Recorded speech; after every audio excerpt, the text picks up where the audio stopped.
Welcome to the Speaking Podcast. You can find all our episodes on speakingpodcast.com. We're also on BitChute and YouTube. You'll find the links in the podcast description. I'm also a podcasting coach because I've got 4 other podcasts. 4 have been in the top 0.5%, and the newest one has been in the top 1.5%.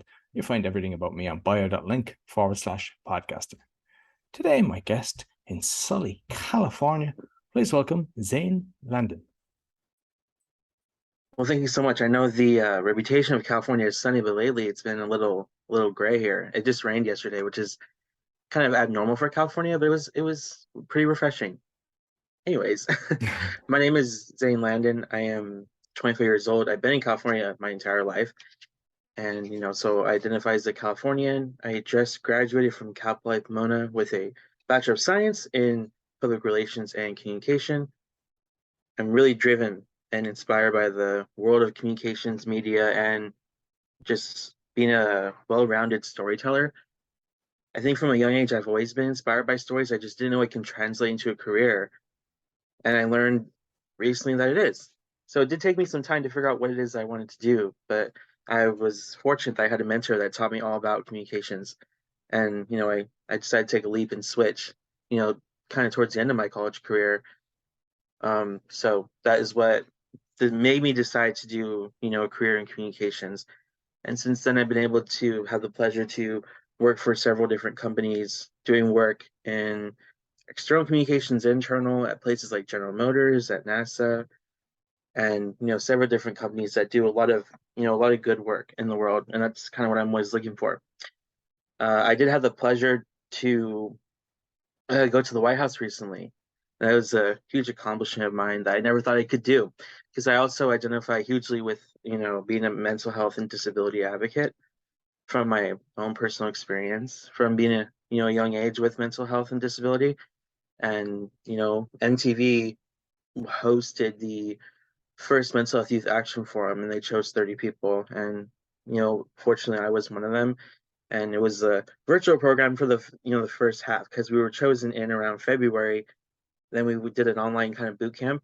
And then when May came around, we actually were in person at the White House. And I got to meet some of the most brilliant minds and advocates, like Selena Gomez, like Dr. Murthy, Dr. Biden. And pleasantly, President Biden, he just kind of showed up. He wasn't on the press release. We were not expecting him. I don't think anybody was. So it was a pleasant surprise to meet the President of the United States. Especially when of course, I can't imagine how busy his job is. And I'm sure that he probably wasn't even supposed to be there because he has so much on his plate. So those are some of the things that, I do. And I'm also a writer. So I write for several publications like Entrepreneur and Power Positivity. I'm always just looking to create stories and amplify stories. I'm also the founder of my own digital magazine about mental health.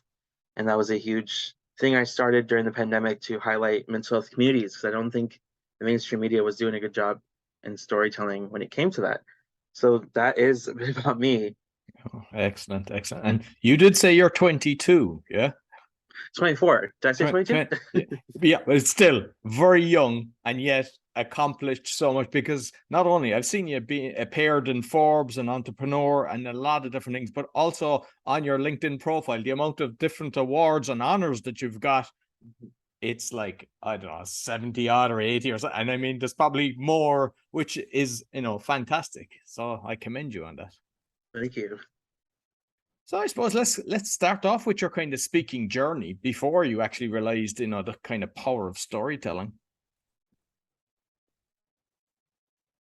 Interesting, because I've always been kind of a shy but vocal kid. So for the longest time, I had no problem talking to strangers or voicing my concerns. But I remember there was a time where I was pretty shy. And then I remember like kind of developing the identity of being more shy as I got into high school and even university. And not exactly shy, but I was kind of reluctant to share, mostly because I was kind of always worried what people would think.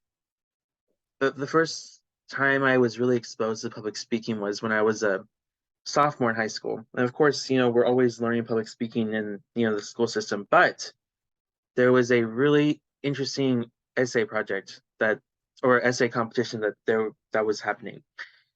and it was started by I can't remember the exact name, but it was basically the Black Foundation that was at my high school, and they were looking for someone to write about Tuskegee Airmen. That was what the theme was that year, and you had to write about the past, present, and future of Tuskegee Airmen.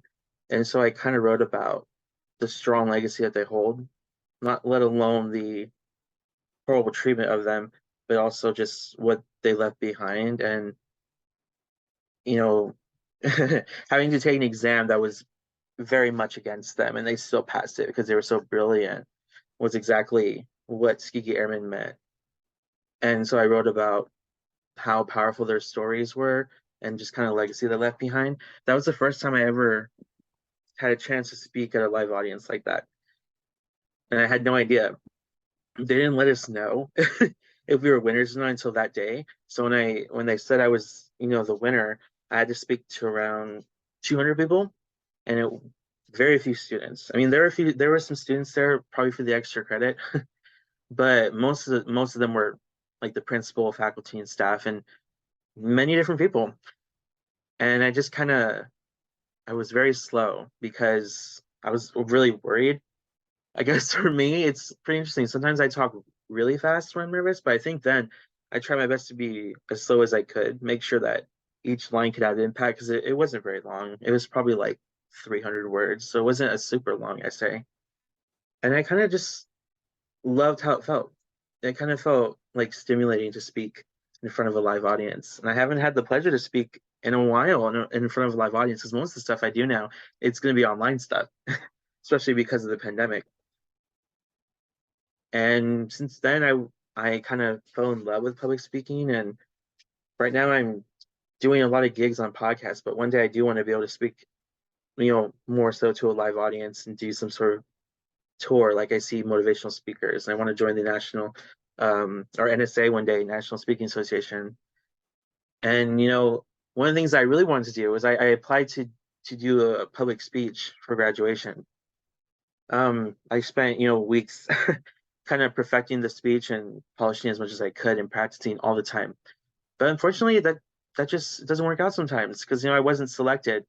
And even though I'm still really proud of what I was able to create, it just kind of didn't work out. So public speaking can be really hard, not just doing it, but also because there's a lot of great public speakers out there, and that just inspires me to continue even more and to be as best as I can.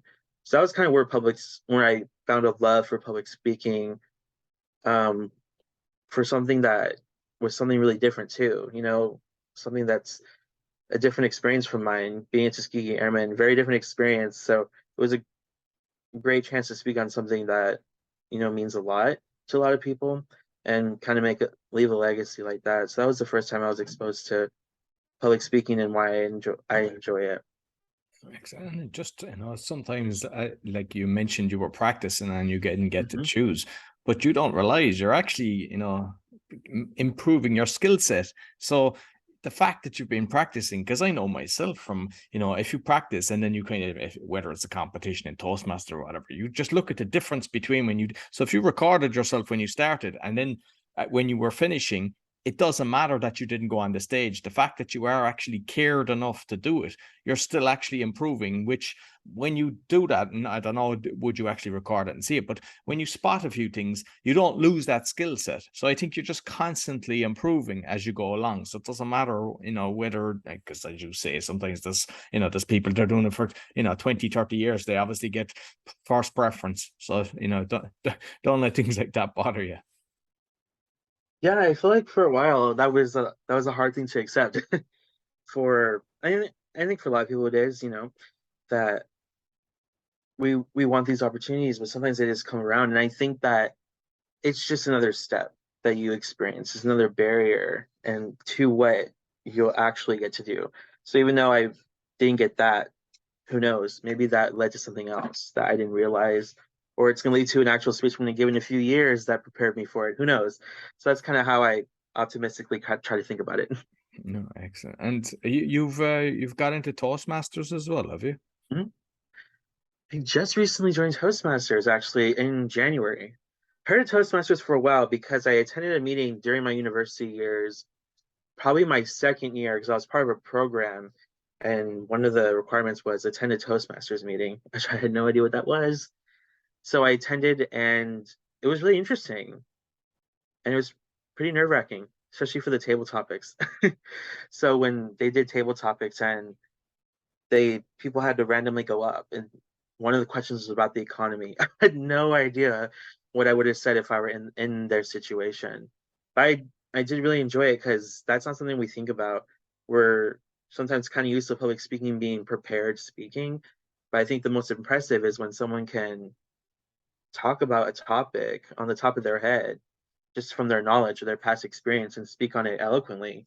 I think that's really impressive. And I think that's what table topics are, and what Toastmasters prepares you for prepared and unprepared speeches, to think on your feet, and really think ahead on what you might be asked one day, or what situation you you might get yourself into. So I joined Toastmasters years later, though, because I was involved in other things. So I kind of just forgot about Toastmasters. And when I was trying to get involved again, the chapter kind of disbanded. So I wasn't really able to get involved. I had a mentor at the time who, she taught me all about disability advocacy. And, she's a great advocate, and she worked at the university campus. So when I graduated, which was recently, it was around the time of January, where she mentioned that she's part of a Toastmasters chapter. And since I'd mentioned Toastmasters before to her, she kind of encouraged me to join and invited me. So since then, from January to now, I've had a great time being involved in the Toastmasters club, Toast of the Town, where it's all about, just trying to be a better speaker. I remember going into Toastmasters very repetitively using anchor words all the time. I remember even catching myself now when I hear myself use them, just try myself to stay back and breathe and just continue, instead of holding myself to those anchor words, because they don't serve any purpose. Actually, now for me, when I hear people's speeches and I hear anchor words, it actually very distracts from the overall message for me. And it's hard for me to see past them. So that's kind of what I've learned. And just to focus on your pace, your tone, how fast you talk, how slow you talk.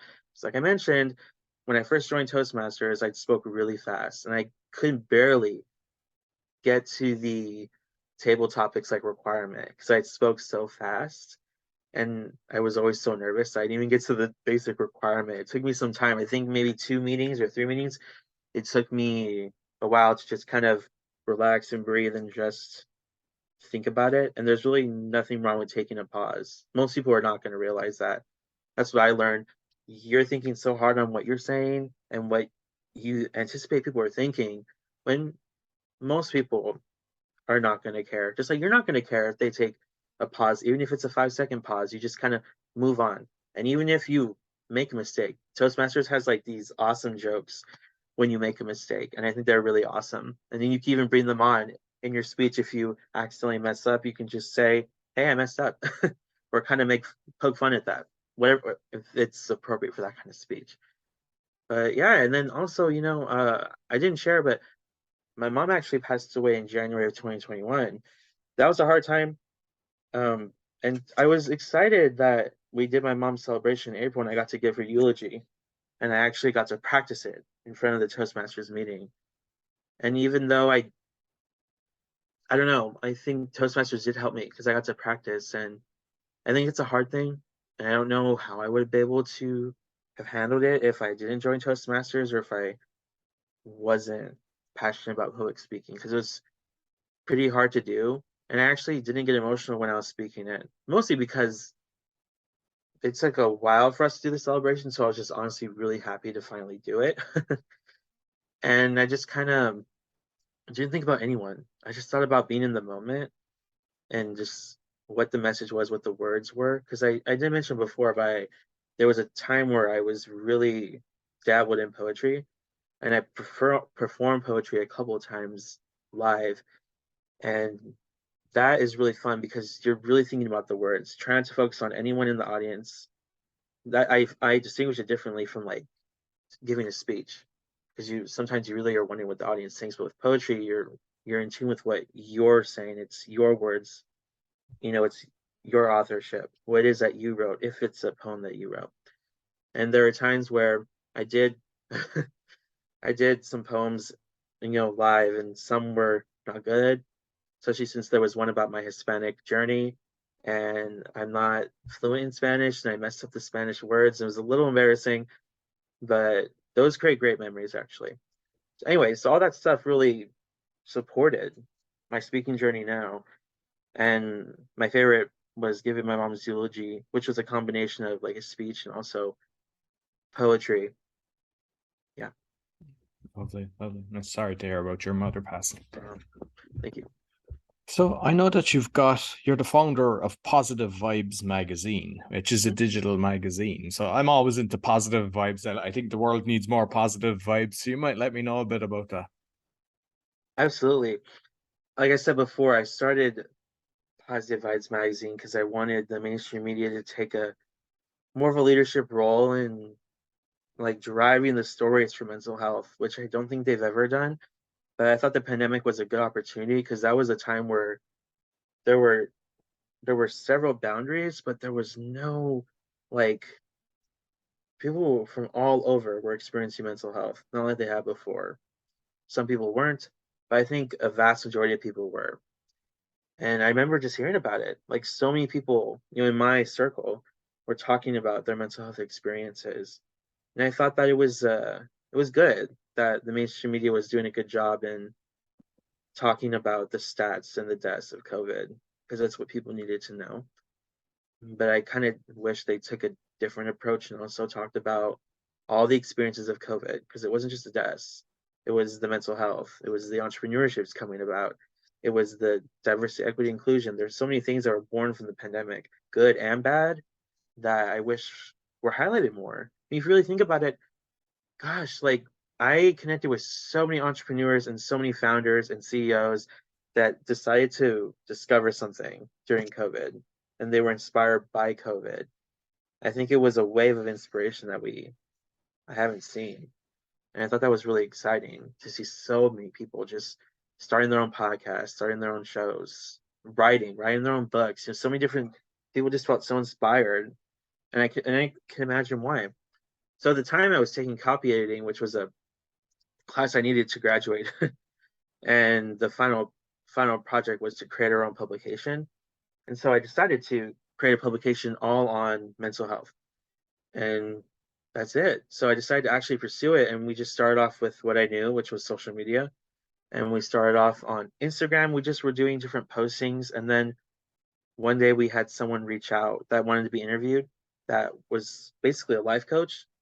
And it was just exciting because I didn't think that we would actually feature people. I thought it was always going to be about just sharing our perspective in a blog format. But it kind of transformed into actually featuring and amplifying people's voices. And that's where it really took off and we really had a good direction of where we were going. So since then, we've been able to feature over 80 people across the world who focus in so many different areas. If it's angel healing or if it's fighting for queer rights, a lot of very different stories. And it's not exactly all mental health. That's always the encompassing theme. But which makes sense though, because we want to show that every pocket of life experiences mental health and they all have very different experiences, but they're all still just people trying to navigate this world and may just need something like accommodations or medication or whatever it is that they need and what they can identify. So that's a bit about that. Excellent. And you mentioned the podcast. So I know that you're planning on setting up a podcast because I read that somewhere. I know in partnership with Spotify. You might tell me a bit on that. Absolutely. So during the forum, we didn't just meet with the president in the White House, but there was also a second half. After that, we presented ideas to different like media companies. During the forum before like the boot camp I mentioned on Zoom, we were split off into groups because we all had different ideas. And so I was split off in a group where we wanted to create some sort of show based on normalizing the mental health experience. And we decided to call it Minds in Progress because that's just kind of how it goes. Minds are always evolving, adapting, progressing. So it's never, and we also wanted to show that mental health is an experience, and so is like seeking therapy or psychology or taking medication. It's always a journey. There's never an end. For some, it may feel like that, but I think our minds are always moving and evolving. That they're always in progress. So that was inspiration for that. And we were in a group. I'm trying to remember if it was like, yeah, we had like around 6 people in the group, and we presented the kind of the idea at the forum to like I said, media companies like Zoom and Spotify, Pinterest and YouTube. So all these big companies were there. And we were fortunate enough that Spotify is willing to partner with us and kind of showcase our podcast on their mental health section, which is really exciting. So that is kind of in the works right now, and we're looking forward to it. No, excellent. I love the names. Minds in Progress. Brilliant, brilliant name. So I wish you super success with that. Thank you. So I know that like you've been on Forbes and Entrepreneur magazine. So like I presume you've learned that from your studies because you've done the public relations, or how did it come about getting on these publications? Oh gosh, I remember. Wow, I remember pitching myself to Forbes a long time ago, and that's exactly what I did. I think that people have such a powerful voice or an expertise or whatever it is that they do, but they don't think about being their own publicists, or they don't think about pursuing PR because they don't know if it's going to be helpful. And sometimes PR is very expensive. Sometimes it's a little too expensive. So I understand some people not pursuing it, but try your best to be your own publicist and help yourself. So what I did was I had a clear angle because at the time, I'm trying to remember when I did this, I was pitching myself in January because I was seeing different articles coming out of Forbes. I mean, of course, they have millions of articles coming out, but I thought I really want to talk about internships because at the time I had probably done over 15. And not all of them were the like traditional format, 20 hours a week internship. Some were very flexible, some were during the weekend. So it wasn't like I was packing on like that many internships, like all those traditional ones.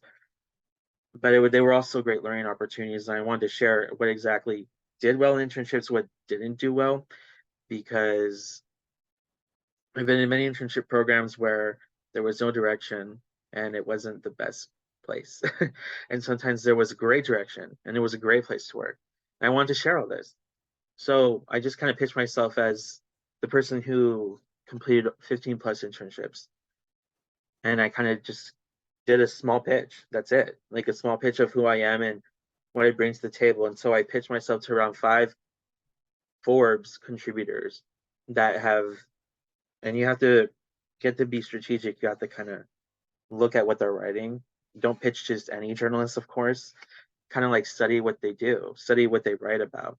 And so I found journalists that were writing about youth workplace and mostly internships. So I thought I'm going to pitch myself to these individuals. One said no, and then 3 didn't respond, and then 1 responded, and then they said we would love to do that. They would love to do a a feature on me and my story about internships and all that I've accomplished. And they wanted to do it specifically in April because April is like internship month or internship week. I can't remember. I think it's internship month. And so it was a while from then because that they accepted in January. So I had to wait till April, which was really exciting. And then I didn't hear back until like March. Like I reached out because I was like, oh, I was worried that it wasn't going to come through because I've had other people say yes to other magazines, but there wasn't follow through, and it kind of didn't happen because they realized they wanted to take a different story or something. So sometimes you have to kind of follow through just in case because these journalists have a lot on their plate and a lot of stories they have to write. But they ended up, interviewing me, and I wrote as much as I could about internships and what I knew about them. And then when April it came out. So sometimes that's ridiculous, to be honest with you. But it's very difficult to pitch yourself on Forbes. I'm just lucky I had that angle. Like I had that story of wanting to talk about internships and the practicality of them. But for some, that's very difficult. And even today, when I pitch myself to Washington Post or Forbes for other articles, I don't hear much or really anything. So I think that was, really exciting to be able to pitch myself and get on a platform like that. But that was difficult. And now I pitch myself, or I actually do have someone that helps me pitch me for for podcasts and other writing opportunities. So I've never appeared in Entrepreneur Magazine as a feature, but as a writer. So I'm also not just looking to be featured, but I'm also looking to write for more publications. I just submitted applications for Business Insider and Washington Post to be contributors to write about workplace wellness and inclusion, all that stuff, and public speaking. So yeah, that's kind of the journey of being featured on these platforms. Excellent. That's fantastic advice, to basically to find the people that are writing exactly what you want to do. And it's a numbers game, you hit 5 and you got 1, which is brilliant. And like the beauty is when you have 1, you can use that for the next place you're trying to go to. I've already been featured here. It just gives you a bit of credibility. Like, so it's fantastic. And on the internship, are they all non-paid? Because I actually look at that and I see it starting to happen here now in Europe. I think it's abuse, to be honest with you. A lot of these corporations, billion-dollar accounts, and they get people into work for nothing. Well, I'm not sure that they actually pay anything. And it depends on the kind of work. I know it's kind of when you're trying to get a job in these places, it's like, what experience have you got? I've got none. So I understand it from the student's point of view. But at the same time, I feel that they should actually, I'm not saying that they pay the normal salary, but they should definitely be covering their expenses. I'm not sure with the 15 that you worked with, how did that work out? Most were unpaid, of course, but I can understand, especially since some of them were remote, some of them were exactly what I was looking for, because I was looking for the experience, and some are really flexible. Some I was only doing 5 hours a week. And even if I were paid, it wouldn't have made too much of a difference because I also worked on campus, so I had a job on the side. So I was lucky that I could work on campus, but I could also do an internship so I can get the experience. It wasn't until summer of 2021 where I got my not my first internship, of course, but my first kind of paid big internship at a place like General Motors. So I hadn't worked at a big company yet. A lot of these places were nonprofits or fundraising companies or small businesses. So I can understand that they really couldn't pay for an intern. But it is unfortunate. And it's really unfortunate. Like I understand small businesses can't, but like I see it's really not good when I see big companies not paying their interns. When they're like, I'm not gonna mention companies I don't know, but I've seen companies that are big companies that have these that are reputable and they're not paying their interns. I'm like, this is a different story. I know you can pay your interns, and I know you think the exchange is you're getting the work and they're getting the experience. That's true, but it's not exactly the most fair system for people who kind of don't have that luxury to do a full-time internship that's unpaid because most people can't do that. That's kind of the harsh reality. And I think that things are changing more, but there's still plenty of unpaid internships. So, and it makes it harder because, of course, the paid ones are very competitive then. I mean, the unpaid ones are already competitive enough, but the paid ones are even more so because everybody wants a paid internship. So I will say for people, um, just keep trying your best, and maybe you do have to do an unpaid internship to kind of work your way up to a paid one. That's kind of what I had to do. But there are many internships out there that you can do that are unpaid, but are very flexible. That maybe you do on the weekends, or you do at night, or you do only 5 hours a week. So there's places where you can volunteer, because again, volunteering is a huge deal, and some people don't think it is. But the skills you learn when you volunteer and the connections you make can definitely be translated to your next interview on whatever it is that you're doing next. So, maybe don't even look for internships either. Maybe look for that, but also look for volunteer opportunities because they're just as valuable, in my opinion, as internships. No, I totally agree with you. And I mean, I've had a load of companies and I've hired lots of people, and it's always the people I see that are doing stuff when they're studying and just constantly trying to do stuff. That they're the ones that are actually going to give you the best results because Yeah, it's definitely. easy to do it and it's easy not to do it. And that the people that want to work are going to be your best performers. So yeah, fair dues. And just finally, because you worked with NASA as well. Was that another internship with NASA? Was it? Yeah. So after my internship at General Motors, I wanted to find a fall internship, and I'll tell you the story of it because it's pretty interesting. It's called the Universe Public Engagement Internship. So it had a really wicked cool title, and it was all about, well, for one, it was specifically about exoplanets and astrophysics. So that was the engagement work that I would be doing mainly in those areas. And I saw this exact same job 3 years ago when I was a third year or fourth year, and that was when I first discovered that internship. And it was exciting because a lot of the times this surprises me. Doesn't anymore, but some people are surprised when you hear about writing jobs and research jobs, but not actually STEM, like data research or data analytics or writing or public engagement at places like NASA. Everyone always thinks of like engineering. Everyone thinks of scientists and science, but people forget you need public engagement, you need PR for these places, like everywhere you go. So I saw that, and of course I was surprised because I didn't think about that with NASA. And I applied, and I waited months. Like every day, I was anxious to find out. And then they finally emailed me saying they weren't even going to fill the position. So I think that maybe they didn't know what the position was going to be or what it was going to look like, and they ended up not being able to pursue it. Well, then like fast forward 2 years later, and I saw the exact same job open, like the exact same job. Like I looked at that job description so many times that I knew it was the exact same one. So I decided to apply, and it's interesting how fate works because I remember that at the time I was going for a marketing communications internship at Disney. Like I was interviewing for it and I had my heart set on it. Like it felt right. Like I felt like I really was destined to do this internship at Disney. And so I was like, I'm not gonna apply for NASA because I really had this one in the bag. But I think one night I was just kind of thinking, I was like, I think I really should apply for the NASA one because I've always wanted it and who knows. So I ended up applying for it. And then was it a couple weeks later, I found out through Disney I didn't get the internship. And then literally the next day, NASA emailed me saying they want to move forward with the application. So it felt really purposely designed, which was pretty cool. And I think what helped me the most was because the first thing NASA had me do is, fill out questions, like, like about my experience. And I think what helped me the most and what I encourage everyone to do is have a portfolio handy. And that doesn't mean you have to build this elaborate website because chances are, I don't know if they're going to go, I don't think they're going to be pouring through your entire website. Well, it's good to have, but I don't have that yet. So, and not everyone can have that. So I suggest just going on Canva and just kind of building your own portfolio and just kind of listing the stuff that you've accomplished. And I did that through my own personal one. And I also, when I completed the GM internship, they had me do that. So when I was able to describe my most rewarding work experience was at General Motors, I literally just put in the link. I said, "You see yourself what I did."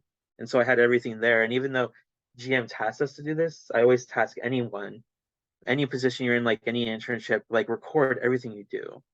So you can show at the end what you've accomplished, and also to future employers when you interview, you already have a good like track list of what you've accomplished. So I think that helped the most was just having that handy and ready. And I'm lucky that General Motors, tasked us to do that. So then I was accepted. It was just so exciting. So throughout the year, I was able to work on so many different projects on public engagement, like helping create outreach materials, communication, helping with their social media, a lot of very exciting things, and even just working with scientists. Like I remember even having a meeting with scientists who, were in charge of a certain mission, and they just kind of talked about how they were in Antarctica for 6 months and they helped build this this mission. It was just so exciting. And it's like I don't ever imagine working with someone that did that. So it was intimidating, but it was such a great learning experience. Fantastic. And you've given some brilliant tips there for other people doing the same thing. So thank you very much. So you might let people know how they can get in contact with you, Zane. Oh, absolutely. I mean, you mentioned LinkedIn, so I'm really active on LinkedIn. I try my best to post as much as I can, but please, if you're interested, just reach out to me if you want to talk about, if you want to do coffee chat about anything that, I talked about in this interview or anything's coming up for you, please let me know. And I'm also active on, Facebook and Instagram and Twitter. So there's that. And then there's the magazine, which is Positive Vibes Magazine. You can just type that in. Usually the website will come up. And then our social medias are Positive Vibes Mag. We're always looking to feature people. So if you have a story to share, we'd be willing to share it. Excellent. Thank you very much. I'll make sure I put all the links both in the audio and the video. Awesome. Thank you.